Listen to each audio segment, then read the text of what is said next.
Welcome to Lowcountry Lowdown. I'm Lindsay Hausman. Today is October 23rd. We begin this episode with a scam alert. Sextortion email scams are on the rise in the Palmetto State. We've had a few reports here in Beaufort County. These scams are designed to play on people's emotions. Here's what you need to know to not fall victim to this type of scam. Sextortion scams are a type of phishing attack where people are coerced to pay a Bitcoin ransom. These scams are made to appear credible. The victim is addressed by name, and sometimes the email includes a photo of their street or yard, those likely from Google Maps. The fraudster either claims to have compromised the victim's computer or used their webcam to record them while supposedly watching pornographic material, or solicits for images to then exploit. In the end, the victim is told to pay a Bitcoin ransom or be ruined. The best thing to do, delete and ignore these messages.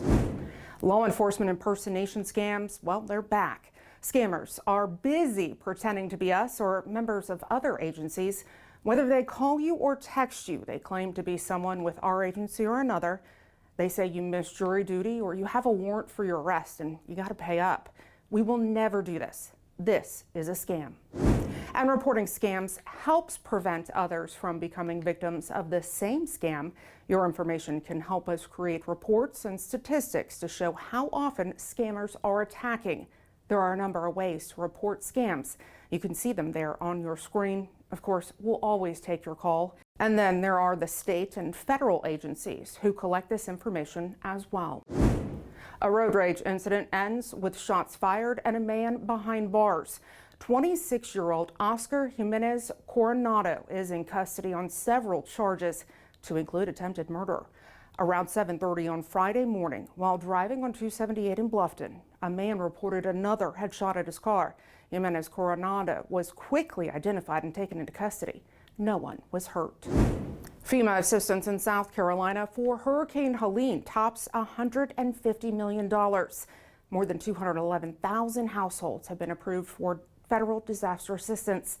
If you're in need of help, we have a list of available resources for you on our website. That's bcso.net. There you can also find questions and answers about FEMA individual assistance. Also, if you applied for disaster assistance, FEMA wants you to know that they'll be calling from an unfamiliar number, and it's important that you answer the call. FEMA specialists will be calling to get more information regarding your application or to schedule an inspection of the damage. But do beware of fraudsters. FEMA says representatives never charge a fee or ask for payment. For additional information, visit fema.gov/disaster. Here at the Sheriff's Office, training, well, it's ongoing and very important to what we do. The Beaufort County First Responders Project, along with the Burton Fire District, held a training recently for our traffic management technicians on how to stop the bleed, signs of an overdose, CPR, and more. This training is so very important in helping to keep our community safe. FYI, early voting, it is underway in Beaufort County. Now through November 2nd, voters can visit one of the 4 early voting centers. That information is there on your screen. Early voting is for the November 5th elections and includes federal, state, county, and other local races. There's also a statewide amendment question accompanied by local ones. Last call for 6th through 12th graders to participate in the Youth Leadership STAR program. It'll be held tomorrow night from 5:30 to 7:30 at the St. Helena Branch Library. Now, the STAR program helps students strive to achieve resiliency. To learn more, reach out to Nexus Care of Beaufort County. Time to talk about Halloween safety. Let's make sure this year is a safe one for all ages here in Beaufort County. The American Safety Council encourages you to, quote, scare safe.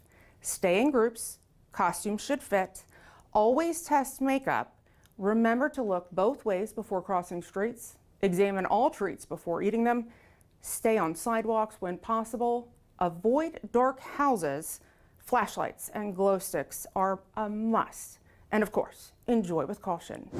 And while Halloween is fun for humans, it can be a real fright for your pets. Make sure to keep your pumpkin away from the pumpkins. No sweets for your sweetie. Make sure trick or treat greeters are humans. Costumes, well, they're optional. Make sure your pet has an ID, and remember, party poopers, they're okay.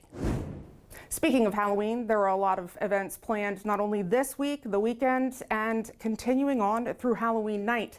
Here's a look at several Beaufort County events that are open to the public. A few you'll be seeing us at.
For those looking to safely discard unused medications, the DEA TakeBack event is taking place on Saturday from 10 to noon.